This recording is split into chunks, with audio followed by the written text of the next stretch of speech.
Thank you so much for tuning into my next interview on my show, William Wallace for America.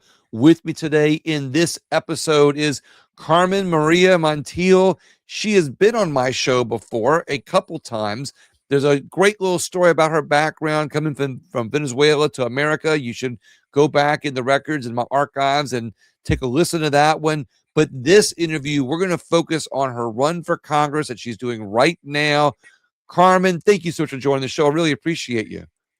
Well, thanks, William, for having me with you. I appreciate every time you interview me. So, and here, we're early voting ends today, and day of election is next Tuesday. Texas has the earliest primary, so we Yeah, I've are noticed. rolling. The interview that I did or this morning in Florida, their primary is not till August. So Yes, they have, it's yeah. it's kind of interesting, but you really are a fantastic human.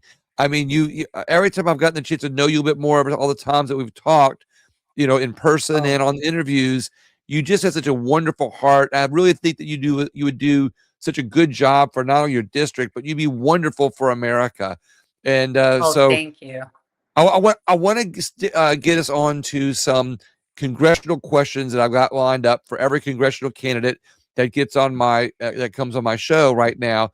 But it's I want you to talk a little bit about the district that you're running in, where it is, and a little bit about what you're doing right now, professionally speaking. Well, yes. Well, this district was held. It's historically a Republican district. It was Bush's district, John Culverson district, Ted Poe district, and it have changed from being District 7 to then one portion District 2, and then after the census in 2020 became District 38. Uh, as District 7, when John Culverson was the representative, he lost it in 2018 to a Democrat, to Lizzie Fletcher, which was a big slap in the face because it's always been considered a solid Republican district, as it still is. And that's what I tell my fellow Republicans: never, ever take anything for granted, because the Democrats are always up in arms fighting us to take our seats, while Republicans just play defense Right. and never attack. Historically, what I did before was try to take a seat from the Democrats. And the reason why I tried, because it was possible, but the Republicans, they don't help because they really think it's impossible. So once again, there was a defeat by a Democrat to another solid red seat recently in a candidate that was endorsed by President Trump. And after over 30 years of that seat being red, it was taken by the Democrats. So that's what I tell people. It's so important that we elect in the primaries the right candidate, the candidate that can stand up to the Democrats, that is able to debate the Democrats. Because on the other side, we have like four, but a couple of two Democrats that are very good, that if we don't get a solid representative that is not smart enough or doesn't have, the experience, like I have experience of over 20 debates against Democrats, Right. we might lose this seat. We're facing a terrible situation. The Democrats are outvoting us here in the primaries. And the same thing, I'm out the field at the polling places, and the everyone says, well, that doesn't affect us now. And I said, it doesn't affect us now, but it's a prediction of what's going to happen in November. So we should be worried. So this district comes from inside the loop. I don't know if people are familiar, the loop is what's basically the city, but the west side, and then expands to the west side, to the suburbs, and go, all north and east of I-10. It covers the energy corridor, which is very important, especially that now we're going to have a great partnership with Venezuela now that the president is working in and getting, freedom for Venezuela, and then go up north to Jersey Village, Cypress, and Tomball. So it's a very important district. It belongs to Wesley Hunt. The seat is open because he's running for Senate now. Right. Well, this is very interesting. You've explained the demographics, but what you've explained the most is that Republicans have taken a lot of these districts for granted. And as a result, the Democrats have played the long game, and they've been packing those districts with Yeah. voters simply to overturn our the balance of power in our house, if you will. So, but many people in Congress forget that the representatives of a congressional district are in DC, though, to represent the needs of their district, which is why I think it's important, the demographics that you just explained.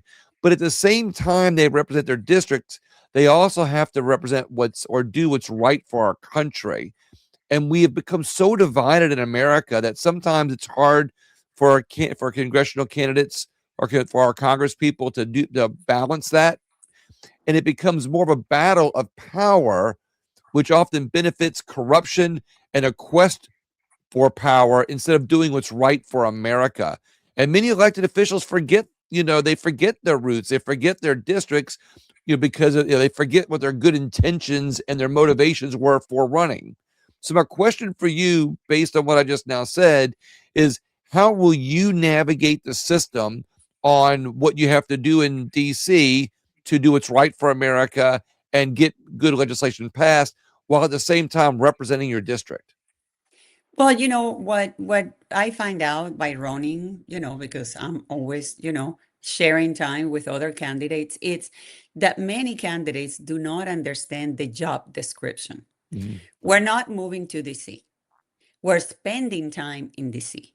We have an agenda and a calendar of the days we have to be in DC. The rest and the majority of the time, we are in our districts serving our constituents.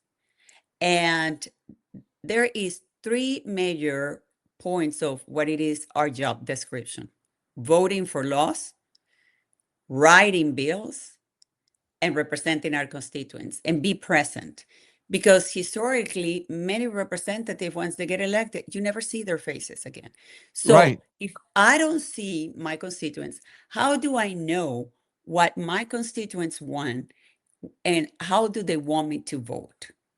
So, and the other thing is, you see historically the voting record of the representative is very poor. And so when people ask why our country is in the shape it is, and it's, well, listen, your representative is not doing the job you're paying them for. Right. So I will be in DC when I'm needed to vote. I already wrote 6 bills, and people can check it in my website, carmendigit4congress.com, which is our job declaration. None of my opponents have written one bill. So already doing the work because I know what is important, what is needed, and I'm ready to introduce it once as I get in Congress. As you Right. know, I'm a communicator, I'm a people person, and I want to implement town halls. So when I'm here in the district, I will, because it's a large district, it's more than one city. It's in Harris County, but we have Houston, we have Jersey Village, we have Katy, we have Cypress, we have Tomball, have, forums and town halls to share with the people and not only give them a report of what is it that I'm doing, but also listening today to them to know what is it that they want me to do. Because I'm to represent that. I'm sorry.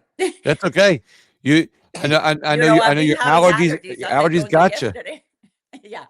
Well, so and that's why I intend, and like I said many times, and William, what I'm doing this because of my history, because I Right. understand what's happening to this country, because we can lose this country, and Texas think, and people think Texas is so solid, and it's not. And I'm worried about the future of my children, grandchildren, our children, your children too. Right. And I will never sell my soul, because that would mean I'm selling my children, and that I will not do.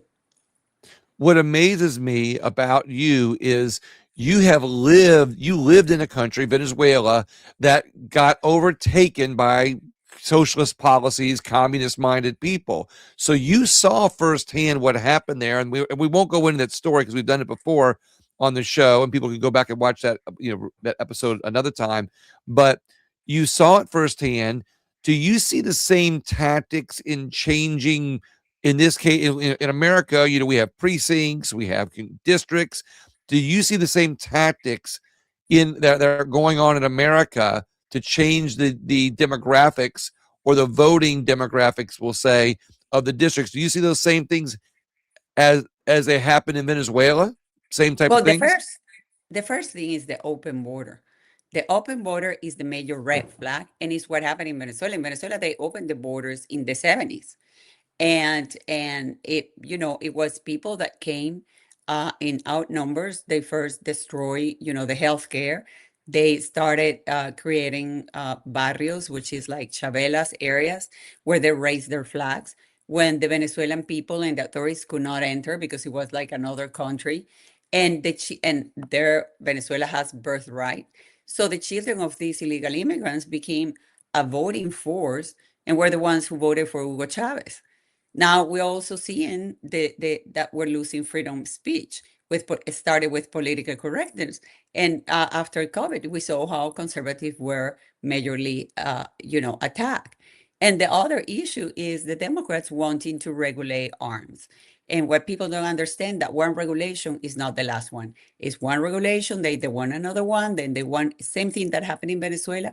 The regulations get to the point that they were regulating ammunition, and then finally they took arms away. So yes, I see the same pattern because it is the manual of communism that they know how to apply it.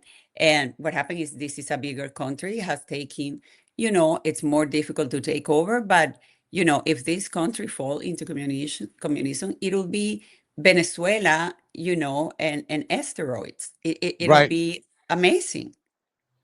Well, no, I agree with you. And another problem that I see on why we're losing not only I would say our demographics, we're losing the demographics that maintain Republican, elections, we'll say, or maintaining Texas as a red state, but we're allowing ourselves to be divided, so it becomes much easier for battleground districts to elect a hot topic candidate instead Yeah. of a candidate that puts America first.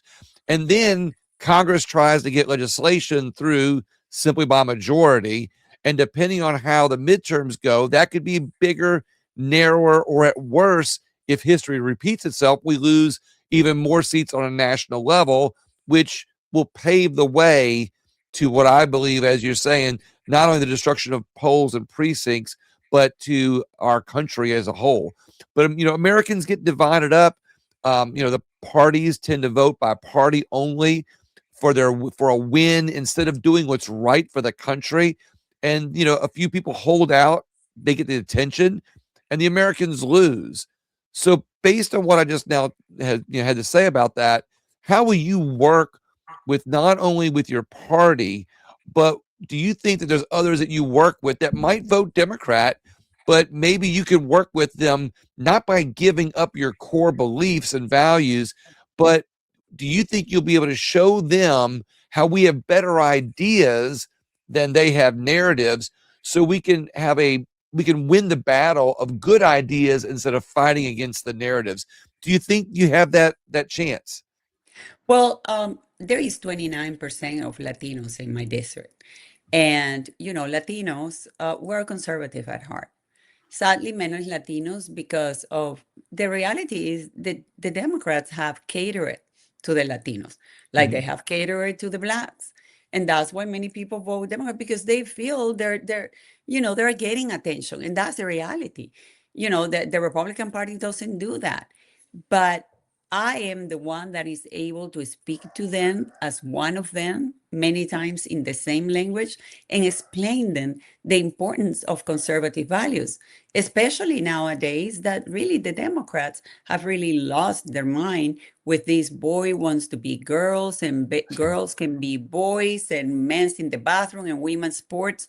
And that's something that is a very delicate a issue for Latinos because Latinos they're very macho oriented and they don't like that at all. So yes, I have the way, and as an immigrant, I can even explain. It's still so many Americans, especially in the Democratic side, they think, oh, it's a human right to allow the illegal immigrants to come. Right. But I can explain then, the gravity of illegal immigration, the danger that these people expose themselves, going to all these countries, being raped, being drugged, women, human traffic, women, children, and even men. So if you're really worrying about human rights, that's not going for human rights.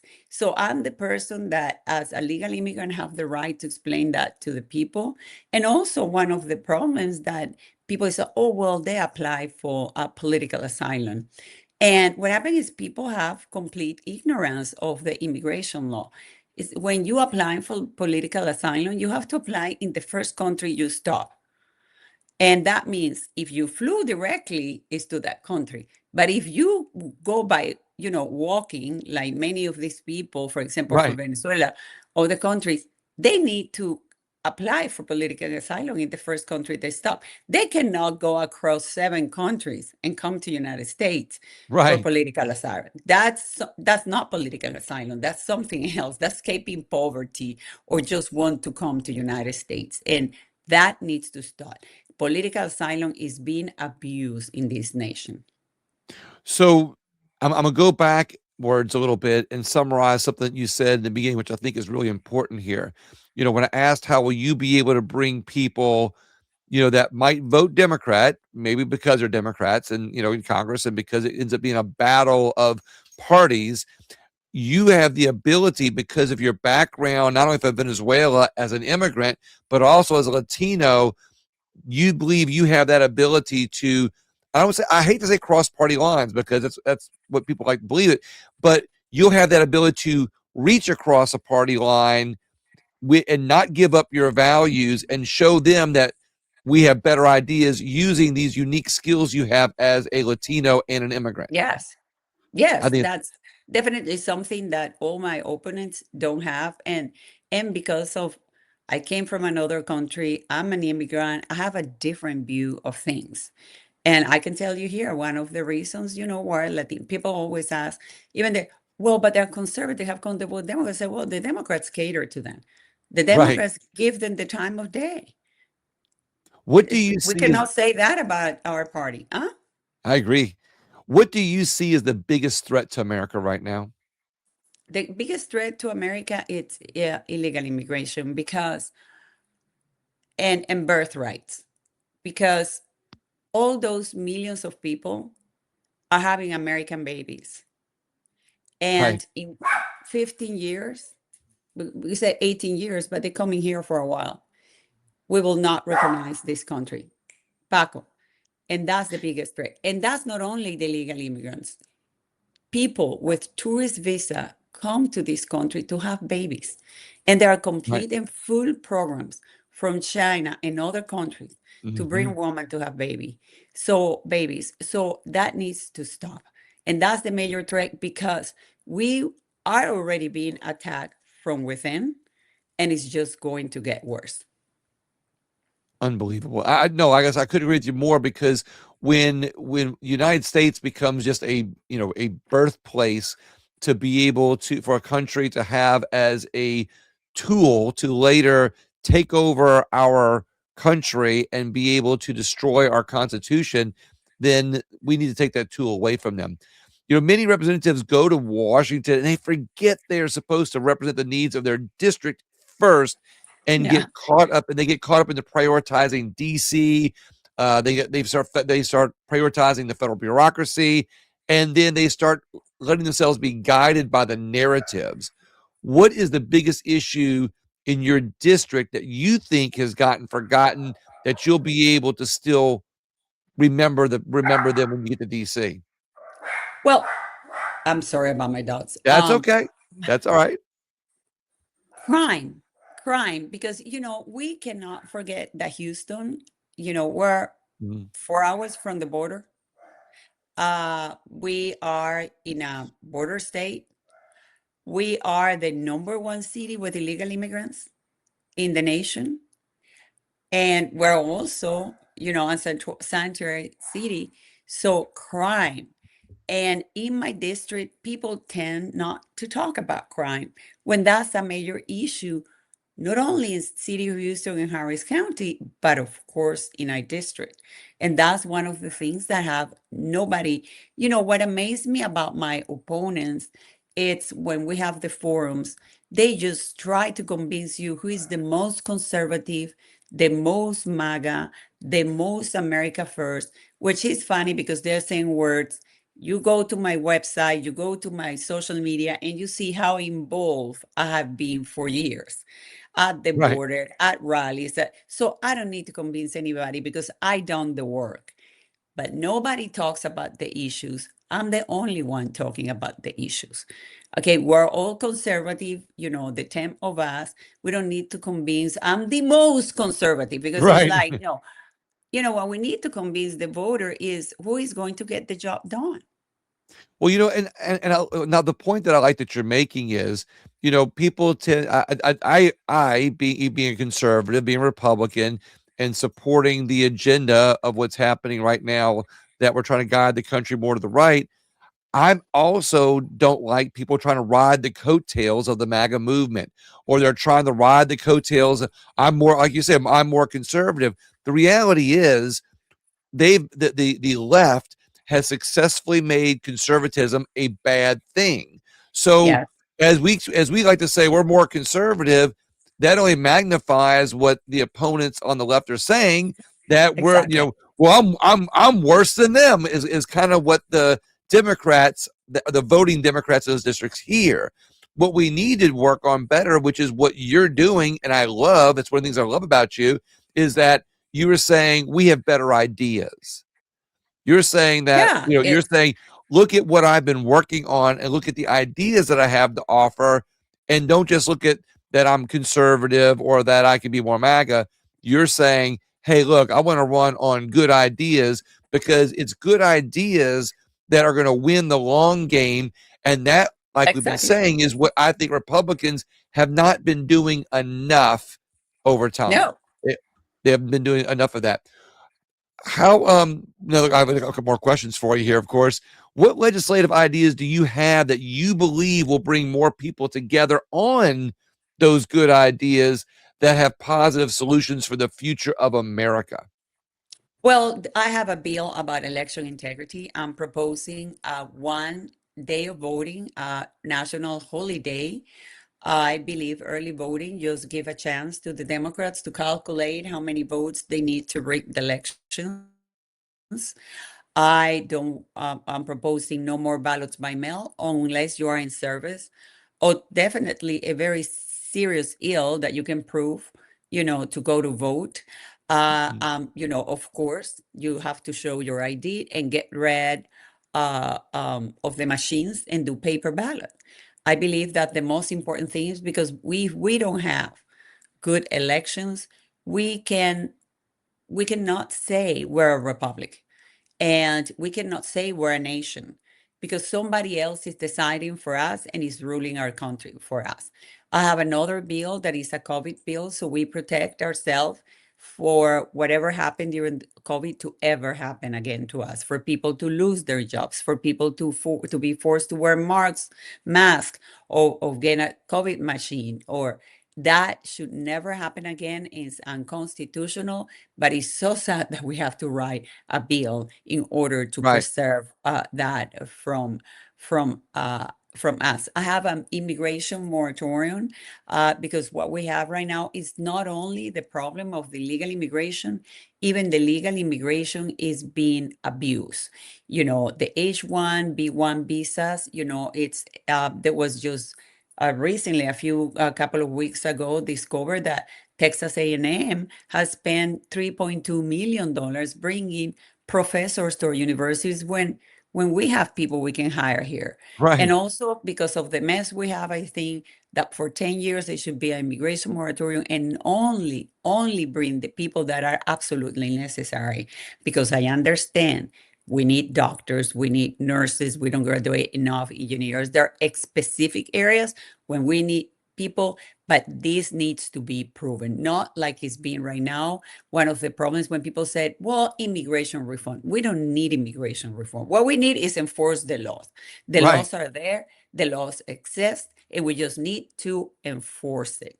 I have an Epstein bill to hold accountable and give justice to the victims is very important. I have a bill also to audit the city and the county to see where the federal money, because there's been millions or billions of dollars given the federal money to this city and this county. We don't know where it is. The problems Right. continue. So I've been working while campaigning. So to, because I understand the job. The job is not go there, sit pretty and say, okay, I collect a check and I say I represent the people. I already doing the work to represent the people. What I like is that you're not only doing the work, but you're actually creating sample legislation, we'll say, because you can't, file it right now, but you're creating legislation to show what you will do to reflect the problems or what your solutions are, to solve the problems that we're looking at in America right now. What do Right you now. think? What would be your answer to the national debt? Do you have any ideas on the national debt? Any thoughts on that? Any solutions? Well, the first thing is there is a lot of fraud in this nation. Hmm. And President Trump, with the Dodge was, tackling that. The first thing is to stop the fraud, eliminate the fraud. That's going to save us money. Definitely, I'm a friend of tariff because tariff has brought us money, has brought United States an income. I would say that with tariff, I will go far further and I will tax e-commerce. Uh, Definitely. And, we have lost so many jobs that goes there abroad. You make a call and somebody from another country, those call centers answer. So that should be also taxed. Not only is going to bring money to the nation, but also will force these companies to bring those jobs back to United States. Carmen, you really have your eyes on a lot of things going on there, and Yeah. I'm going to tell you, since the last time we had an interview, I mean, I'm really quite amazed at all this new legislation that you're looking at and things that you're working on in the most positive way possible. How will you do a better job than your opponents? Oh, well, my opponents are brand new. They have no name recognition, no experience. I will talk especially about my closest opponent. He was asked what would he do about the border, the fentanyl, the human trafficking, et cetera, et cetera. And he said he had no answer for that. And Mm. the other opponent that is closest to me, the only job she has held is working for her daddy's airport, and that's it. What would your Uh, answer be about fentanyl anyway? Well, what exactly? We need to keep on doing what President Trump is doing. Close the border and help everybody that dare, close the border. Take the people that is trying to come, through the sea now that the border is open. Enforce what President Trump is doing is have definitely lowered the infiltration of fentanyl. And I will go further. I said we need to locate the people in this country because that's the other problem. Yeah, they bring them, but there are local people that are trafficking. And that's the next in line after everything that Donald Trump have done. That's the next in line that needs to be done. Wow, I love your eyes on the solutions. You're aware of the problems, and you've got your mind on the solutions as well as your eyes on the solution. I love it, and you're focused about it. I've asked this question before, but as you know, no one escapes my interview without the question of where we are losing freedom in America. And I know you've answered that before, but I'd be curious to see if you have seen anything else where we might be losing more freedom. Has anything changed? So my final question for you, Maria, is where do you think we're losing freedom in America today? Well, we're still, the Patriot Act still in place. And, we're under surveillance Mhm. constantly, all of that. And that's a major loss of freedom. Right, That basically this, right. you know. And not only this, all these people that have Alexa and Siri in their house, play music. I'm so afraid. I'm very aware that this is listening to me, but I will not add Right. any more of this into our lives.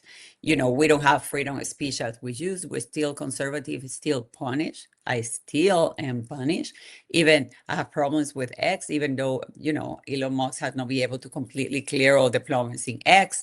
I'm still shadow banned in many of the social media platforms. So yes, we're losing our freedom. And people don't understand. And, it's just little by little. The same thing that I told you with regulations in guns. It's just little, little, little. And they just keep on taking more out of your Right. space until one day we're going to wake up and it'll be too late. I always tell my Republican friends that are always just playing defense. I say, if we're not proactive about it, they keep chipping away at it little by little, coming towards us, and we keep letting those little steps go. We keep saying, it's okay that they got a little bit here. We still have all of this over here. But the reality is, we're losing it so little by little that one day we're going to wake up and we don't have any of it. And it's too late. Yeah. So Carmen, we any need to, final? Go ahead. and that's what I said. It's we need to stop playing defense and start attacking. And that's a problem that as conservative we have. As conservative, we tend to be like it's okay because we are so individualistic. We're, thinking about the individual. But we have allowed that because that's our principle. Right. Until now we're here in the corner and we need to fight that back. The Republican Party needs more of you. Amen. Carmen, any final words for our listeners today? Well, thank you, for watching me. Please visit my page, www.carmendigit4congress.com. We're in the last stretch. We need donations. We're finalizing everything that needs to be done for Tuesday, March 3rd, which is election day. Give your support. If you're listening here in Houston, we need volunteers for Tuesday also. And do everything you can to get me elected and representing the people of Texas and the people of the United States, because people needs to understand I'm not only representing my district, I am a vote in Congress, a vote for America. But what I love hearing, not only a vote for America, but you've got your eyes on the bigger picture as well as on your district. And I appreciate that. Carmen, thank you so much. I highly encourage people to go visit your website. I'll post that in some of the comments so people can click on it and hang on there for 1 second while I ask my listeners to please share this interview with somebody that may be in Carmen's district, maybe wants to keep and protect Texas, and also on a bigger picture, find someone, keep your eyes on them, and support Carmen because she's going to be watching out for us on a national level too in America. Thank you so much. And my next interview is coming up. Have a great day. Thank you, William.